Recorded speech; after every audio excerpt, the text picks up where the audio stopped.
Dumela Sanbonani, good day. Today we look back on the history of South Africa pre-colonial times when kings and chiefs were in charge of lands, were in charge of the people. As we all know, in the 1800s, and we've all heard the stories of King Shaka, King Sekhukhune, and many others. In studio, we have Prince Zwelakhe Mthethwa. He is quite a passionate speaker when it comes to this topic. He's a member of parliament. He is a public management, is a graduate from Cape Peninsula University of Technology. He is one of the young people, a youth representative in the Sweden under UNESCO Youth Desk in Africa. The man has done a lot. I'm looking at this profile here and you look so young. My brother, welcome to the show. How are you? Greetings, and I'm alive and well. Thanks for having me after a long time. Yo, definitely. We've been waiting for this moment, and thank you for taking your time out. I'm sure your schedule must be very tight. But for someone who might not know Prince Zwelakhe Mthethwa, we have seen you on videos. You've spoken passionately on the issue of land and the kings. Give us a background of who are we speaking to today. Yes, Zwelakhe Mthethwa is a second-born son of Mr. Hosea Mthethwa. We are 11 siblings, one mother, one father. And I am from Kwazulu Natal. Newcastle is my home, but I'm now based in Utrecht, just about 35 km away from Newcastle. Yes. I studied in Newcastle elementary education until I finished 95. I went to Cape Peninsula University of Technology in Cape Town, studying public management, specializing in local government. Part of my studies was public law, governance and politics, public administration, local government management, public finance, telecommunication, economics. Yeah. So that is my field. Yes. And that gave me a background. When I was just finishing my studies, I was conflicted. Whether do you want to pursue this in a marketplace, so it means hands-on, what you studied, or you go into the institutional arrangements where you go and just work. Yes. But we were headhunted to join the city of Cape Town in the Treasury Department, so I did my articles there. But 3 months later, I was ejected because now the reasons is that you're battling with theory and practice. In the real world, it is not as theoretical as you studied. You then needed to trace back the background of political history in South Africa, the history of South Africa, how it panned out. And that led me to Marabastad. Okay. Marabastad happens to be a forced removal site based on the Forced Removal Act of 1955, when they were removing natives in what you call today cities and towns of South Africa. It was law that they removed blacks to make way for white people, including Sandton. Including Sandton, yes. Where I'm sitting now. Where you are sitting right now. But brother, in these cities, we have graves of the kings who actually were buried here. And they had to be removed. So part of removal, that heritage of those kings, those people. If you check today, there is a narrative that Johannesburg does not belong to anyone. Those who don't know history. It's a city. But yeah, it's a city. Who made it? What made it to become a city is the Forced Removal Act, which it is dating back to the Union of South Africa in 1910, when the Afrikaners and the British decided to unite against the blacks to form a government. That's how union building was established in 1910. My brother, I think you just started the conversation, so I'm gonna jump into it. Okay, so you are the prince. You are prince. Obviously, you are royalty. Would you say you studying public management was in a way also to understand how governance and how things work in terms of being a leader in the traditional side of things? Yes, when you study history, there was a history written by the History of Africa, written by the late Professor Henry Clark. Yes. He's an African-American, died in 2011. When he mentions who were governors in the Eastern Africa, Southern Eastern part of Africa, he then mentions King Jobe. King Jobe is one of my forebears. King Tingswayo, one of my forebears. King Shaka, one of our students. who eventually became a king of the Zulus. Zulu Kingdom. Whoa. You're jumping. No, relax. You're jumping very fast. You're yes, the Mthethwas, Jobe, Yes. and Shaka who be, give us a background history. Background there. Yes. Sure. Before the Zulu Kingdom, we can say officially to become a kingdom, was established in 1816 through King Shaka. Yes. So it's only Shaka who became the king of the Zulus as we know them today. Yes. But before King Shaka, this is what most people don't know. The Mthethwas were the paramount kingdom before the rise of the Zulu kingdom. So in fact, King Dingiswayo of the Mthethwas initiated and coronated King Shaka after he was a student regiment leader KwaMthethwa. So was this also in Zulu Natal? Yes, that is in Richards Bay. This is all history enshrined in Richards Bay. To us, is live. Yes. So that's where the Mthethwas. If you are familiar with the KZN history, the coastal land in Richards Bay, Empangeni, is called Kwesa KwaMthethwa, the land of the Mthethwas. Yes. So that signifies the base where the Mthethwas were. From your 1600, 1500, going back to 1400, after the sojourning, moving from the northern part of the African continent, coming down the Bantus, which we know today, and the Ngunis. But the history is, there is coexistence amongst the kings, intra-provinces and inter-provinces. Okay. So what happened, King Dingiswayo was a paramount kingdom. By then, the Zulus were a small clan when the Mthethwas were paramount. So were the Mthethwas Zulus or Xhosas? What would you say were they? When you go back then, before the unification of all the tribes to be submitted under a Zulu kingdom, we were different. You had the Ndwandwes, independent as a kingdom. The Mthethwas in KwaZulu as a kingdom. So Mthethwas were at the north coast, which is your Richards Bay, Empangeni areas. The Ndwandwes, where the Zulu king is now residing, is the land of the Ndwandwe people. Wanongoma, Magudu, parts of Pongola, and they cascade to Swaziland now. Oh, okay. And then Zulu kingdom is now initiated by a son of Senzangakhona, who was in hiding place, KwaMthethwa, with his mother, Queen Nandi, after being rejected by the Zulus as a maiden wife of King Senzangakhona. Okay. So it was a small clan. They were paying their respect to KwaMthethwa. Yes. And then 1816, when King Senzangakhona died, he had solicited the Mthethwa's assistance to say, since my son grew with you, then when I die, please, I would like him to be my successor, even if I've rejected the mother. Okay. Because Shaka was the firstborn son of Senzangakhona. Okay. But the mother was not welcome in the Zulu clan at that time. The Mthethwas were then grooming Shaka. Shaka joined as a lad. The Mthethwa regiment. The regimental system is a system which you now call corporatization, structures, as you talk. Handover. But it is a system of governing in a kingdom. So you'll have a regiment according to age groups. The younger ones, fetching water was an assignment, was a national duty. Yes. Going to hunting is a duty. Making of spears is a duty. Making of shield is a duty. Yes, cow skin and the tanning of the skin to make the regalia is a duty. Not just men alone, but also women. And there is also the farms, the grinding of maize to make a meal for a day.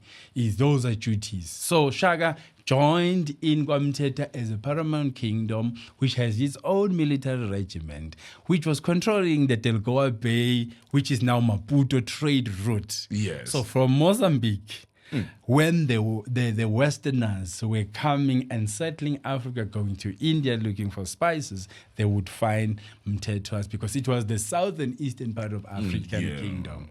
So that's why at the collapse of the Mthethwa kingdom, the Mthethwas fled to what you call Mozambique, today Nyambane City, Swaziland, Zimbabwe, Lesotho, Botswana, Malawi, Tanzania, which is not new. It's a return from where they cometh when they cascaded down. Some remained. That's why we call ourselves Ngonis. But you have Malawi, they say Ngonis. Okay. It's the same people. But you need to study history. There was a coming down and a return during the Mfecane and the Bafana in 1822. Yes. That time was when the same kingdoms were disintegrated and people would flee for their lives, and they would probably flee backwards where they would have passed through and left some of their own people. So if you say, who were the Mthethwas, that we were not called Zulus, we were Tonga Nguni. Tonga Nguni. How do you distinguish us? Is the dialect of speech. Our dialect of speech as Mthethwas, we soften an L for a Y. Okay. So how do you know that? The word Bayete is a Mthethwa dialect of speech. It's not just Bayete hailing the king as you do it today. Okay. It was an incident happening in Mthethwa when transgressors are apprehended and brought for punishment around the council, and the shouting would be to those bringing them to say, bring them here for punishment. So it was like a buzzword. Yes. And that buzzword, and then these settling the king here would say, Bayete ya. So bring them here. Yeah. That's the original meaning of Bayete. Totally different context to what is. It's not a praise. It was an incident. Okay. And Shaka is amongst those and settling the king, growing there. He heard this buzzword. So this buzzword was so much loud that in today's trends, it would be the lingua franca of today. Yes. And then somebody who loves that will then protect it and take it and say, this is my intellectual property. That's what Shaka did when he ascended the throne. He said, I want this phrase to be a reference to me alone, which this time around it now reference the context. It is a shouting that was a reference to the king and his councilmen. Yes. But now he says that must be said to him irrespective. Whether that incident you can't repeat. Yes. Because now the Zulus were not necessarily Tongangunis, because they were not softening an L for a while. But he took that phrase. That's one. Two, he took also Ndabezita. The word Ndabezita, it is a clan name of the Mbata tribe people.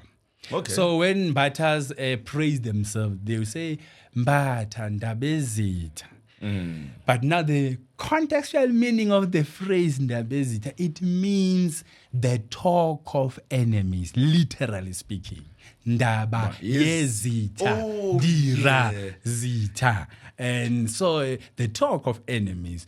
The only guy who was talked about then was King Shaka. By who?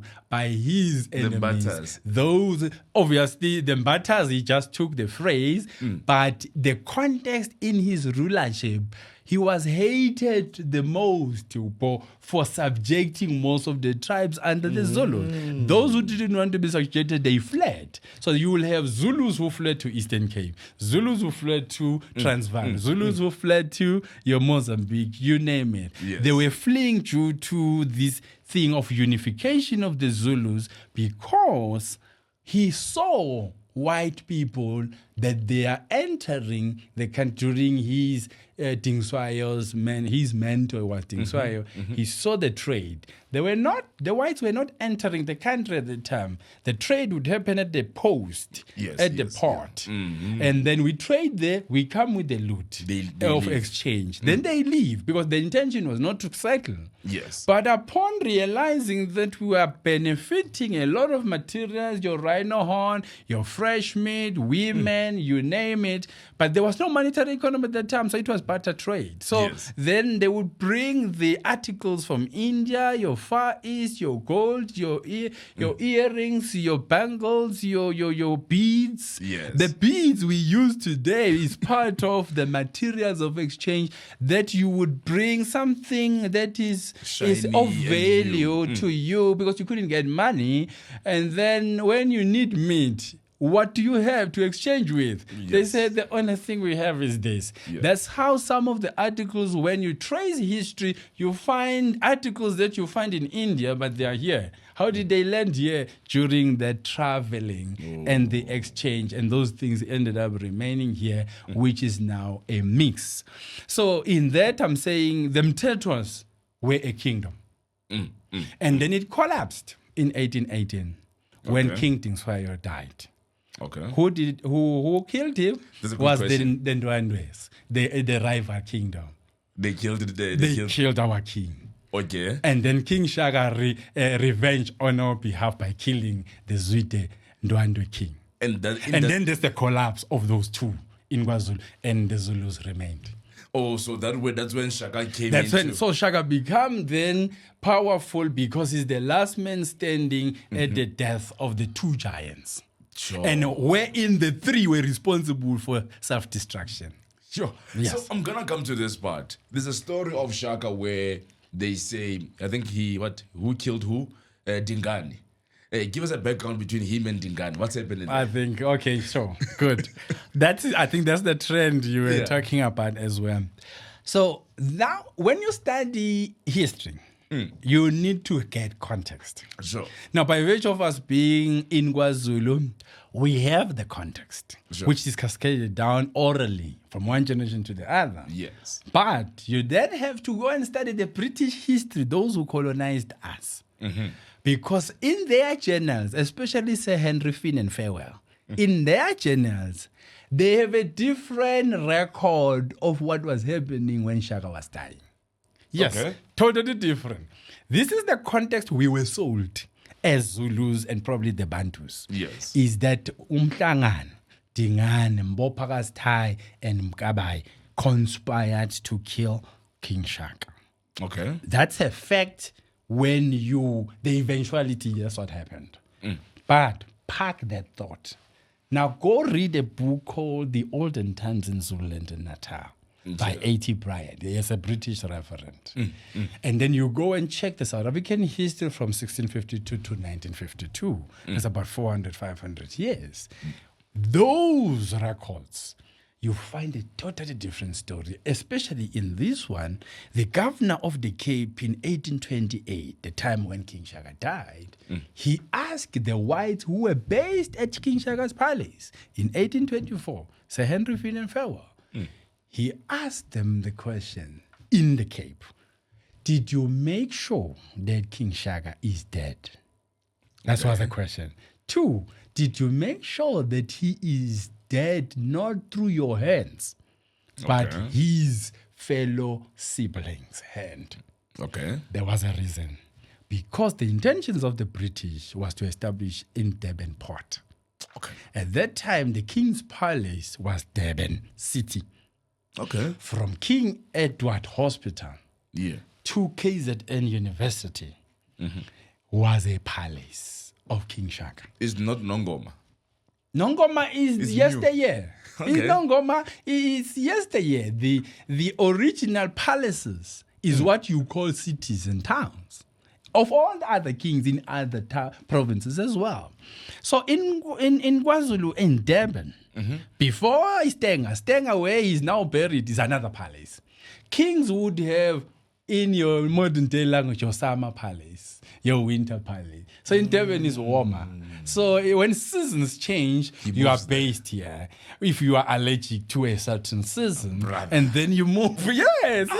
Yeah, so fine. Let's start now. Okay, but let's come back to how Durban was.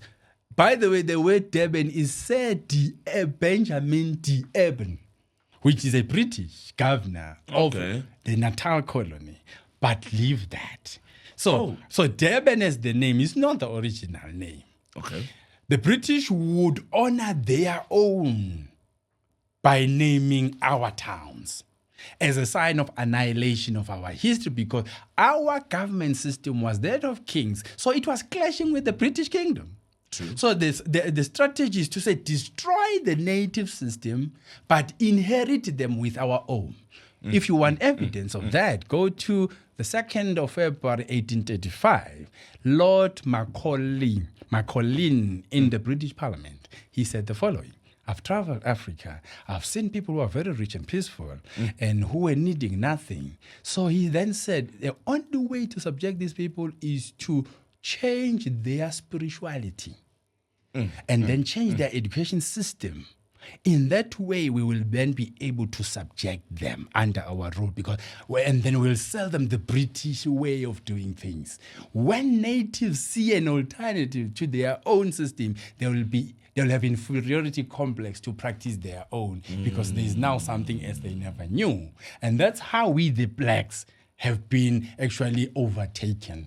Sure. Whatever we do today, do you notice that we no longer practice our own, but we practice that of those who so subjected us, and we regard that as cool and elegant and modern day. Yes. What you don't know, it was part of the strategy to let go of your own, to inherit a foreign practice.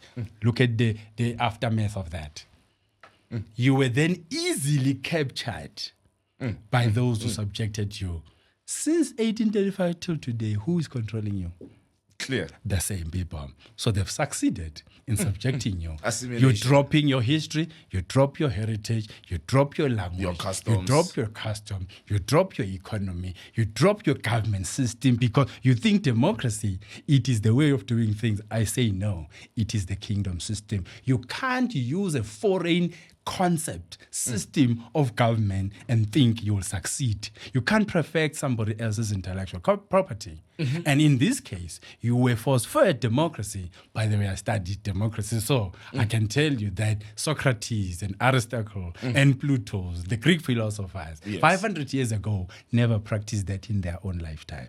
And it was forwarded to us as Africans. But besides, the Greek philosophers, they studied that in Alkebulan, in Egypt, and then they perfected it in Greek, but they died without being recognized for that. I'm going to ask this question because we made the distinction earlier when you said the Ngunis and the Bantus, right? Yes. What is the difference there? The term Bantu is from Ntu, which is our prime ancestor as we migrated in the northern part of Africa. I must clear that part.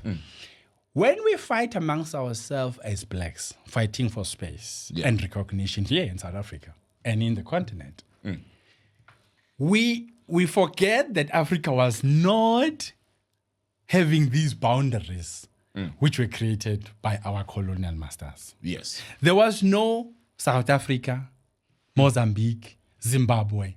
Those came after the scramble of Africa, the meeting that took place in 1884 to 1885. The Berlin Conference. November to February, the Berlin Conference by King Leopold and the German Kaiser, who said, let's attach Africa for European superpowers, including America. Yes. So Africans, when they read history post the Berlin Conference, when already labels and outfit of colonial masters are only visible. True. They don't know the Mali kingdom. They don't know the Sudan kingdom, the Egyptian kingdom, the Mansa Musas, who was the richest man ever. Even still today, no one has matched him. The man, when he moves, he affects the markets because he would carry gold going to Mecca. In the process, as he goes, he will dish out that gold as a way of appreciating the people he meets. And by so doing, everybody will have gold. So it was not something peculiar to keep gold. True. And then, but today, your colonial masters have made gold to become a rare commodity.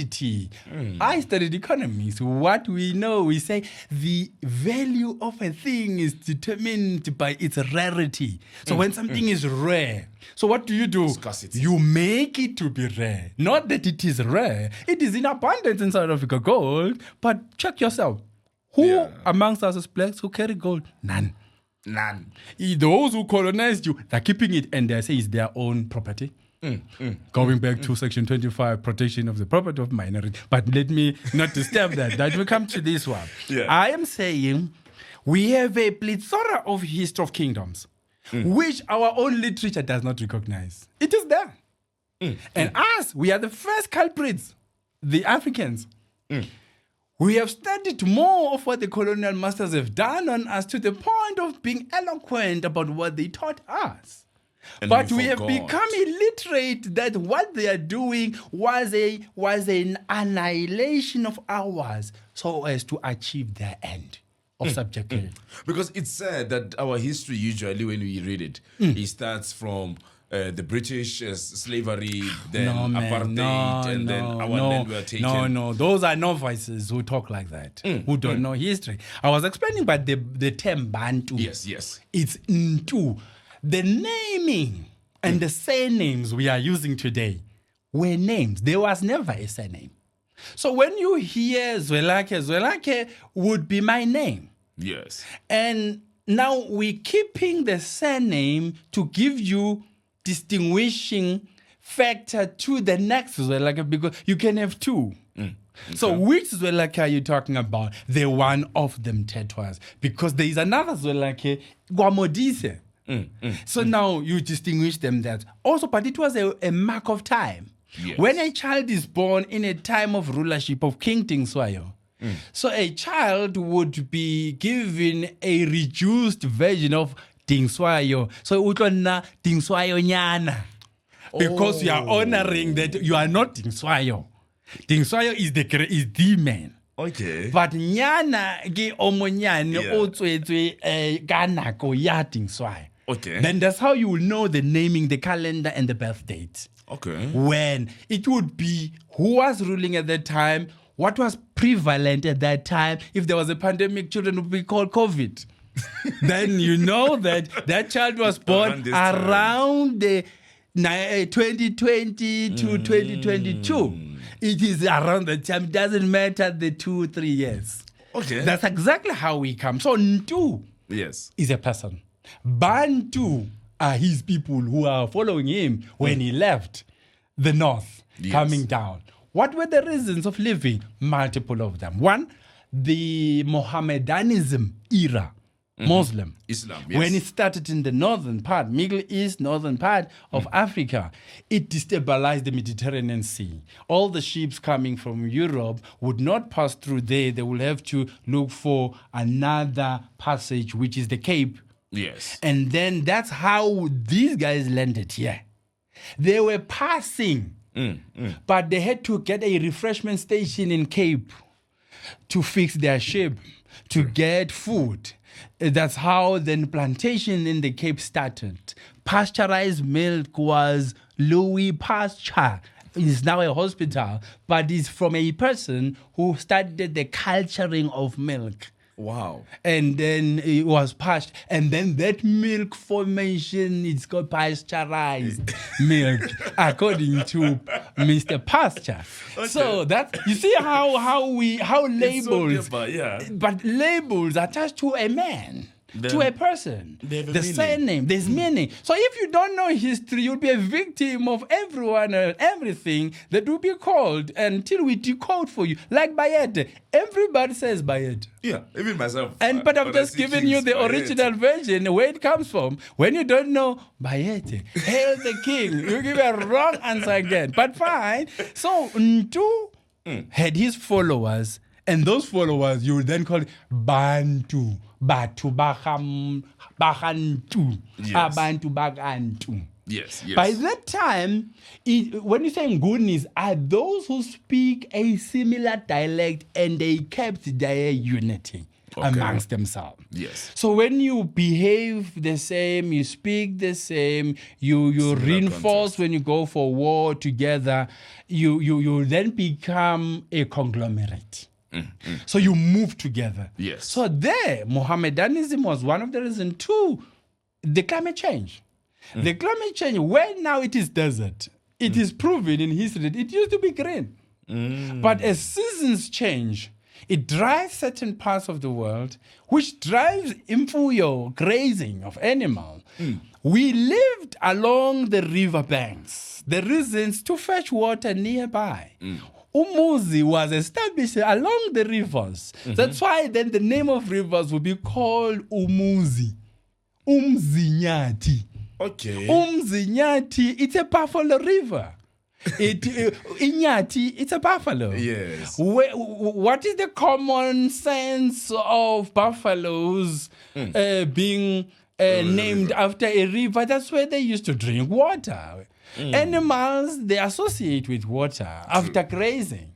So and humans would also circle along and compete for water with the animals. Yes. So we established coexistence. So we wouldn't kill animals as our other counterparts would do trophy hunting. To us, you preserve these because out of these animals we get skin. That skin we use for adornment, for regalia, for meat and sustenance. But others, they do it for purification, as an art and a craft of business practice, as they would come and slaughter all giraffes, all the rhinos, all the elephant horns. If you look at history, you find a pile of rhino horns. Yeah. And you ask yourself why. They are using it for their own end, which has different reasons than ours. There's a view then that says the Ngunis and the what do you call the Khoisans? The Khoisan, yes. The Khoisans. There's a distinction about indigenous. There's an indigenous debate to say the Khoisans were here before us and Rona Refitlile just okay, it's fine. Yeah, I think I like that's the debate I wanted to demystify. Yeah. Remember this narrative. A continent is not a fractured landmass. Sure. That's why there's a debate whether Europe it is a continent or not. Okay. But park there because there's a talk of Euro-Asia. Yeah. Where Europe links with it. Okay, look at Russia. Russia is on the extreme end of Europe. Yes. Eastern Europe, yeah. But check on the other end, what do you have? China, Asia. Yeah. China. As you circumvent the earth, you find Europe coexisting with China. So do you call those different continents, yet the landmass is joined? That's why they talk of Euro-Asia. But leave that. Let's come to Africa. Yeah. Everyone who claims to be African, including Khoisan, we are in the same landmass. The difference when we go Joburg, Nagi go Pretoria. But we are all in the same land. Landmass is one. Likelihood, how Maya from Pretoria, we go Fernacheng. Yeah. And then we go Fernacheng. We go KZN. I can prove to you that the bells that you see here, they entered through the Libombo Mountain and Mozambique, Maputo. They came through KZN today. So that means, if I can give you geographical narration, so from Maputo, Kosipe, Mangus, Jozini, and then Mkuze, and then Vryheid, Pongola, and then Utrecht, Newcastle, and then Ladysmith. That's where they separated Udlomo, Muhaduba, Uskosana, and your current Debeles who are now in Transvaal. Okay. It's Transvaal. Yeah. Transvaal is now constituted by almost 7 provinces. So it's one landmass again. So this thing, Yaba Tswana, Yaba Pedi, Yaba Soto, Yama Tebele, Yama Swati, you are also all in one landmass. Le share a portion. So skukuni, ugamo, mutuahake, ugo skukun. Yeah. And by the way, skukuni is just gengwana. His ancestor is squat. Okay. Who is responsible for the partnership between the Afrikaners and Transvaal? Okay. Where Afrikaners were given instruction to say, live in peace with my people since you came from the Cape in 1820. And you must wait, Afrikaners, I need them to hear this. You wait from 1852 till 1952, 100 years before you can buy property in Transvaal. There's an agreement. It is written in Dutch. Hey, They don't share that with you because Okay. Yeah. fine. Yeah. So Squatty entered this agreement. And if you want evidence, just go to Rupert and open him. They have it. They have the agreement. And Honale Musuto na Leon. I won't call his name. Moshwezi. But no, it's like Mushwezi. Mutu. Nage bua kwa mutu oling thing, o tilang no. Also that document. Okay. Fine. Okay. But my point is, I want to demystify Afrikaners and British calling Transvaal their land. Because Squatty, the prime ancestor of the Sikukunes, Mad Pichubet, Urumeti Muraba, yeah. after whom Marabastad is named. Urumeti yena to meet Pichubet to say, ka hore le batla plek ya go dula ko Transvaal. Le fitletse Basotho mo. Let's go Cape, 1820. Ba fitla mo ka bo 1845. Yeah. Born ka 1852. Bastata Zuid-Afrikaanse Republic. That's what you read from the Afrikaans literature. Yeah. What the Afrikaners don't tell you, what instructions were they given about their settlement in Transvaal, is that you wait for 100 years. Let's So you check. can buy property. Let's check them. That means they should have if they were loyal, law-abiding citizens, listening to Khosi Squat, Yeah. they should have started in 1913. Go baka le go reka lefatshe. Le gona if we allowed them. Let's check what happened. 60 years later, ke nako mang? Ke 1913. 60 years there. 40 years. Yes. So they broke the protocol of Chief Squad to say your settlement here is on the basis that you wait for 100 years. So that we check you out. What are your intentions? Yeah. Are you subjudicated? Are you subjecting yourself under the king or not? Then they started the Anglo-Boer War in 1899 to 1902. But this is That was them between them and the British. Yeah. The reasons were the discovery of minerals in Transvaal and the discovery of diamonds in Northern Cape. Okay. So British said, hey, these guys have scored it big. The argument was, go the farthest across Vaal River. That's what Transvaal means. Transvaal, trans means across. Yeah. Vaal is a river. Ligwa. Yes. So the British told Afrikaners, if you don't want to be subjects of British colony in the Cape region, tsamayang And jump and over. little ela ya go Vaal. Ya Ligwa, yes. Then you can circle there. That's where Freystad came from. Oh. Freystad. It's a free land where we can now be free, away from the British. That's what it means. What? Yes. And more go Free State, go na le Basotho. Yeah. Continue. That time, Free State Was was Lesotho. one land mass with Lesotho. That's why I go Free State. Mupedi.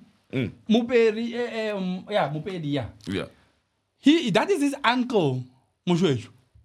That's why Basotho Basnang Khosi go South Africa. Because there, after the boundaries, Mutotan sang these boundaries, he open him due to mining activities. It's just a recent thing. How about the boundary, Bakaula, Free State, and Lesotho? That's why most of Basothos, they're in Free State Yeah. than in Lesotho. I saw a video of someone saying, Batila go Free State. More than go Lesotho. Now it looks like now Lesotho is an independent kingdom true. when it was a boundary put because it was a British protectorate. British would ring fence lands according to their persuasion and interest of what is discovered there. Okay. But that happens after Banalimon, Baboni, Afrikaners, Horbaskorile, Afrikaners, they found Khosi Sheba Mine in Barberton. It's called Sheba Mine. That's where gold is. Okay. The king, Yamaswati, there would build his throne with gold. To them, it was normal. It's like Yeah, it's normal. an ornament kind of a stone. This goes, but This this is precious. This is beautiful. Can you give us this? And then in exchange for anything we can give. I don't want to come to the keeping of cattle of Afrikaners claiming that they are good farmers. Question is, which farmer moved with a cattle from Dutch to the Cape?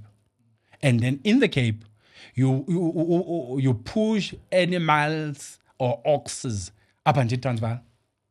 I win. I want logic. I want you to think. Who can drive a cow? Yeah. 800 kilometers. There's no way. If it's that cow alive. Never. Yeah. Then ask no yourself, logic ask yourself, the Afrikaners, where did they get their cattle that they are keeping today? They stole them from this kingdom. Because Kukuni, Kibana, who came later, both Kukuni were here.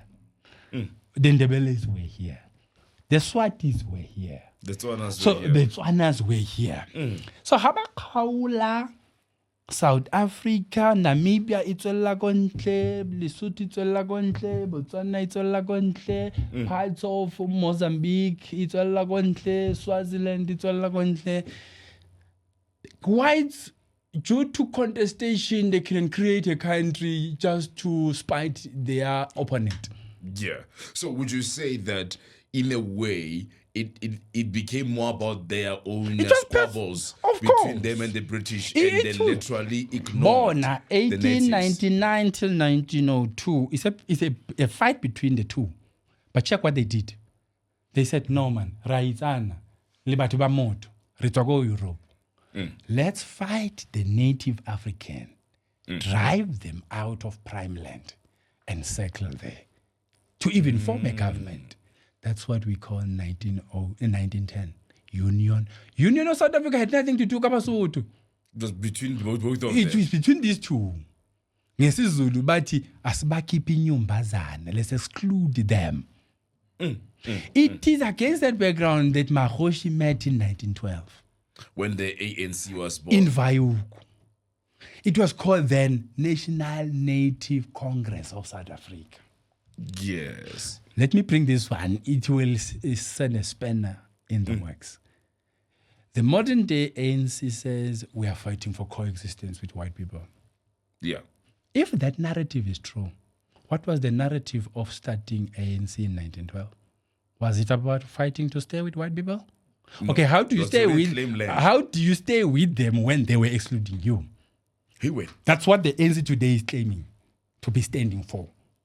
No, I'm just talking history now. I'm a political science, so I have an expertise role to speak history and politics. Yeah. I'm not here on a partisan road. Yeah. I've just studied how 1912 came about. Yes. It was when Mahosh, this is the statement, Aibuye, Africa. It was when 1913 was passed in the Union of South Africa to exclude blacks from their land, to drive them out, even here in Sandton. So Sandton was a farm at that time. So you're telling me this is the time where now the black kings themselves, they united. They started uniting from all tribes. It's the kings and the reverend. These are two parties who formed ANC. It had nothing to do with comradeship. Those who were learned, Bo JP Marx, Bo Solplaigi, Bo Mang, were a lower level of rulership of ANC. It had two tiers. The top council were kings, and the lowest were these clevers who studied. Yes. Because they were helping Mahoshis to write letters. To write. Like Ulu Dube, the first president was ANC in 1912, was a doctor. Studied in America. Yeah. They appointed him to be a president in absentia. He was not present in Vaiunk. But they appointed him on the basis that he will be able to interpret this Union of South Africa. And echo the message. They even sent him to Britain to go. They collected money to give Ulangalbalele Dube to go abroad. And claim our land. To tell the Queen, to tell Europe, to say, we don't like this. Oh, by the way, it brings me to the point. JZ. When you see JZ doing what he's doing now. Zuma. Yeah. His father, Ubaba Mkhulu wakhe, Unonge Jeni, lived with Dube in 1913. Oh. He is the one who collected the evidence that kings don't like this Land Act of 1913, Herzog Bill. Okay. And he fought around, he went around collecting evidence. That evidence is in the National Archive today. The native government collected that. It is written Nongejeni Zuma's name. Wow. Zuma by then is not even born. He will be born in 1942. Yes. This father of his died in 1945. Okay. Langalbalele in 1946. Sure. Zuma was only 2 years or 3 years. Yeah. It's 1942 till 1945, 3 years. Okay. So what Zuma is doing now, it is not It's just a thinking of it, it's a continuation. And Zuma, his smart and wisdom is naturally, that's how his father, he could not write, but he remembered every detail in every town. What this king said, what Modise said, what Squatty said, and the whites captured that history and put it in the National Archive. So this is great, and there's still 15 minutes left. I'm trying to marry these two together. So the ANC then, after a while, and there was a PAC. The PAC, I think at this time, it was born as a way of another faction that felt like the ANC was too slow. But the whole idea all along was to reclaim or to reverse the 1912 mandate. Was that the cradle of the struggle of black people before 1910? 1912 came about because whites have already taken over. The Union building was already built. And a white governor was sitting there, governing the kings who are the natives. But you are not allowed to vote. You're not allowed to participate in anything the whites are doing. It was about the spoils of what was discovered in Transvaal and in the Kimberley. Yeah. That's one. Then, so the call was saying, asilwele ukubuyisa umhlaba wethu. That's what ANC was formed about. And we're being Amakos and Kings. Check 94. What 94 was about? Was it about land or was it about vote? Democracy and rights. Yes. Now, who put the ideas of democracy in our heads in 94? Go and read a book called Zwelakhe Mthethwa. Yes, a chief with a double agenda. That was the title of the book. Okay. Then you'll know who started talking about one man, one vote.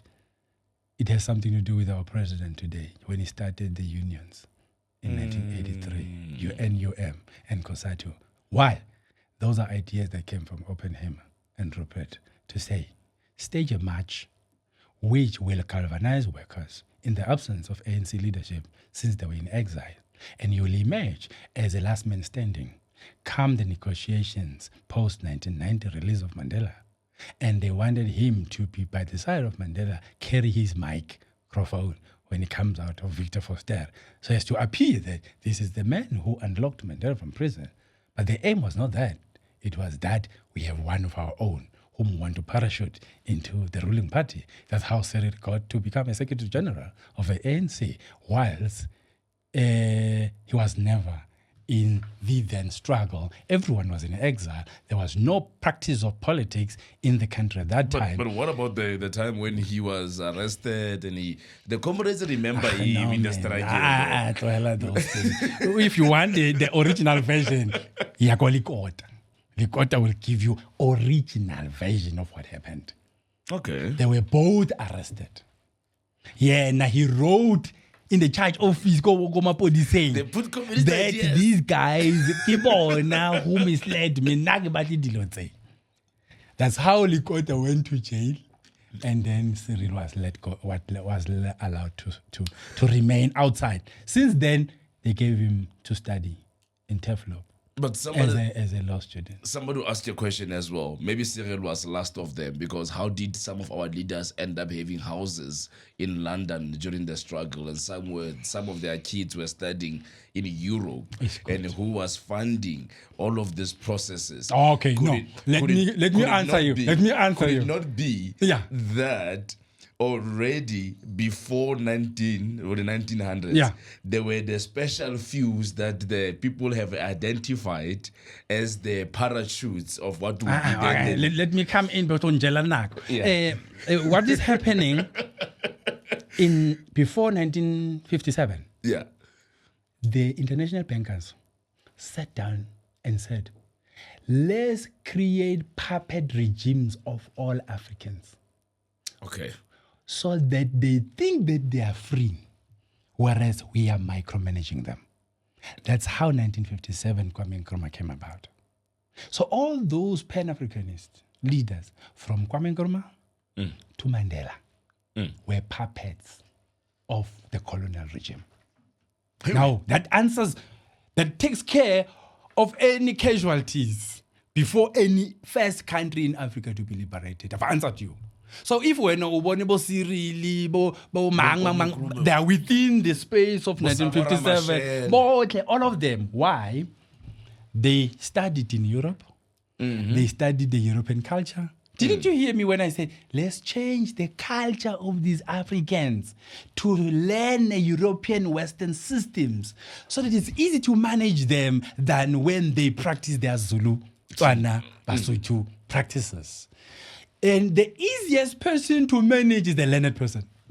Because we did the book, they tell you about Roman, Dutch, and British law. Your history is not written in those books. So they have actually brainwashed you. And I'm one of those who studied, but I detoxed everything. And in order for me to speak like this, those who didn't detox, they still talk that language still today. So it takes care of what was 94. Yeah. Okay, I'll quote for you because you want evidence. Go check USA Today front page on the 20th of June, 1994. What was on the front page? Oppenheimer is heard saying, I am the power behind the victory of the ANC. I rest my case. So which means Oppenheimer. So which means 94 had nothing to do with Mandela. It had to do with Oppenheimer. So the issuing of houses in London and whoever has children studying wherever, they were given an opportunity. This is how they work. Take the young generation, infuse them with Western ideas. They will talk a different language to their fathers. Are you telling me Pan-Africanism, it's a hoax? It is, I want a proper word. I want a right word. The principle of Pan-Africanism is holy. The drivers of it are slave master handled individuals. Why? They don't talk. Go back to All Africa Conference. In 1963. They got divided. The nationalists and the conservatives. Kwame Nkrumah said this. Let us liberate the whole of Africa. Then we change the economic systems. There was an Omega group which said, let's take only politics, then economy later. Those who were hardliners, Pan-Africanists, they all died. Those who survived are those who were moderate. Yeah, if you are extreme. Check Kwame Nkrumah, when did he die? He took over in 1957. By 1966, he was dead. Sure. Check Patrice Lumumba. Yeah. 1960, he comes. In no time, within 5 years, he's out. Why? Everyone who stood for Pan-Africanism, exactly. So it answers your question. Do you mean Africanism was a fluke or was an insult? No. The mission was dangerous to neo-colonialism. That's the book written by Kwame Nkrumah. Kwame Nkrumah, as he was president of Ghana, he already saw the agenda of the West, what they were doing about them. They are happy when you become president, but they have a problem when you begin to take over the economy, which they built. The Francophone countries are still paying their dues, 50% of gross national production, to France. Why? France says, we made you the economy, the infrastructure that is in your country was built by French. So it means you must always pay us for that. Same applies the British colonies. Go to Nigeria. All the oil barrels, all the oil reserves belong to Britain. No president of Nigeria must explore those oil reserves in Nigeria. Any president who rises up and take over those oil reserves dies, or you leave office, your opponent is already ready to take over from you. So Patrice Lumumba, they did the same thing. The guy who's responsible for exposing him, for him to be killed, was one of his closest lieutenant. Same applies with all other Pan-Africanists. So there's a division, a difference between those who were Pan-Africanists in the core. They all died. Those who survived, they survived because they had to compromise for their living. Are you then telling me, and I think we have to wrap it up now. This is very good. I think I need you for another second hour because we only have 2 minutes. Are you then saying to us that what we are dealing with today, it's more of a managed system that will never change or bring back all this blend and whatever? These are just manifestos. And we inherently, as black people, socialists or communists, or we were kingdom people, and that is the language is not allowed in the current politics. So where do this socialist, communist ideology? It is where all the exilists, all those who were taken to study in Europe, when they come back, how do you go to a foreign country and you study Zulu practice? And you will come back speaking the language of the slave master. And when you come here, you are a perfect candidate to become president over the Zulus, because then you will speak the language of the master but over the Zulus. So you say, and then you tell Zulus to say, no, the slave master is right. Are you telling me even the communist socialists, they're just all of them? The perfect capitalists are the communists. Yes, because they understand that they can't practice communism. Yeah. So what's the best way to survive? You talk right, walk left. Let me prove to you. Mikhail Gorbachev in 1989, the dissolution of Russia, the Soviet Union. Yes. He was a friend of the West. That's why Putin never honored him in Russia when he died. Why? He's the one who staged the collapse because he was friend to America. Yeah. They needed him. That's how it works. If you want to implode a country and their practice, find one leader, groom that person to become a perfect leader, but for us. So PIC, Robert Sobukwe, left ANC because they started talking about the multiracialism, coexistence with the white, all those who live in the land must share the economy. Socialism. But okay, fine. For 70 years, who's owning South African economy? Rupert and open him. Where are you Africans in that? But you are saying Freedom Charter said the wealth of the country must be shared by all those who live in it. Who shares the wealth? Oppenheimer shares, he keeps the wealth even above government for 70 years. Now, what do you want to tell me? They walk left and talk right. Yeah. It's a good message. Okay, you take the votes of the majority to share them with the minority. That's why our constitution is so wrong. I say that, tell everyone that I said it. Section 25, it reads thus, text, literal, verbatim, protection of the property of the minority. What nonsense is that? Whose dispensation is 94? Was it not for majority? So why are you in the highest constitution of the land, which is the supreme authority, you protect the same minority that dispossessed you in 1913, and you call that best constitution in the land? How best is it that for 30 years it has kept the economy in the minority hands? Against the majority. And it just gave the majority of okay, fine. I've just got a legal case that ruled in favor of African being given their land by law of Roman, Dutch, and British law. But who is sitting on that law not to actually be given to back to black? It's the same constitution, because when you go to court, challenge Section 25, it reads thus. I see, Mr. Modise, you say Pretoria belongs to you, but according to the Constitution of South Africa, Section 25, it reads thus, that protection of the property of the minority. Are you a minority, Mr. Modise, or are you a majority? It turns out that there are a lot of Modises and a lot of Botswanas, and you're part of a battalion. So no, you are so when ukhatela makhuwa. According to this law, the white man is sustained because he's a minority, but he is sustained with economy, with the laws. These laws are not yours. That's the problem of our democracy. You kept the same laws that dispossessed you, and you think you are free. You are now upheld by the laws, not by the statements. I asked a question a while ago. Maybe somebody said I was too radical, and I said for the past before, just wrapping up. For so many years, you have ANC at 60% parliamentary seats or power.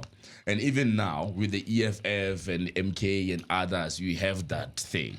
And all we see is you working, is the comrades. I won't say you just came in now. It's always been them walking left and were speaking right and walking left to say they want to go and say the land will come back. But you have the power to take back the land. But you're not taking back the land. No, you don't have the power. South Africa is a country. No. The time when Parliament had power, we called it parliamentary government. Yeah. We are now in a constitutional state, not a parliament. So which means parliament, even if it can pass a law, it must be vetted by the constitution, whether it does not obstruct the minority rights. If it is affecting whites, then it is illegal. Because according to the constitution, protection of the property of the minority. By the way, the word property does not mean land, and land does not mean property. Property is what is built on the land. Therefore, our constitution is limited in its narrow interpretation because according to economics, 4 factors of production: 1, land, buildings, ownership, owner's equity, and labor. Yeah. But our constitution just uses the text property. Interchangeably, when it suits them, they say property. If you're fighting for land, they say, no, constitution says property. When you're fighting for property, they say, no, it is land. In law, we interpretation of statutes. My brother, this has been a fruitful conversation. I had so many questions, so little time. There's a camera behind me. Just your words of wisdom, just your words of encouragement, and maybe conscious. Speak to our people from your heart to South Africa. There you go. The camera is right here behind me. I'm saying to South Africans, we are 92%. We are 92% as majority. We have a legal case that ruled in our favor in 2011. We are in breach with 12 years. So can we just go to the Chief Justice and ask that they pronounce the outcomes of the judgment, tell the whole nation, and force the president to announce that, because it's already gazetted. If we can unite the 92% and take over legally our land, because it's not held politically, it is held legally. So if we are legally correct, according to me, and that's what is called the law of precedence, which means when a matter has been ruled in favor of a particular applicant in a particular jurisdiction, it then means that all those who lost their land can use the same narrative of their judgment to be returned their land. We are there, but there's no political will, institutional will, and our laws have already ruled in our favor, but no one has the guts to stand up. I'm here for that. Can we do that? I will do that campaign for the next 5 years, and then join me on that. See if we cannot get our land. I will prove that to you. Thank you. That's Prince Zwelakhe Mthethwa. What a powerful, enlightening engagement. One, I still have a lot of questions, as I've said, so much little time. But I think it's important that we go back to reading, understanding who we are, where we come from, the monarchs, the kings, and what Africa really is. A while ago, we were led by kings. Then we were led by the communists, then the socialists. They don't even understand who is an African pre-colonial time. And we thank him for coming through to come and share this knowledge that most of you will find very much enlightening. I am Bafana Modise. This was VVIP, Voters' Voices in Politics, proudly brought to you by a podcast party. Tune in, turn up, take action. See you next time. Ciao, ciao.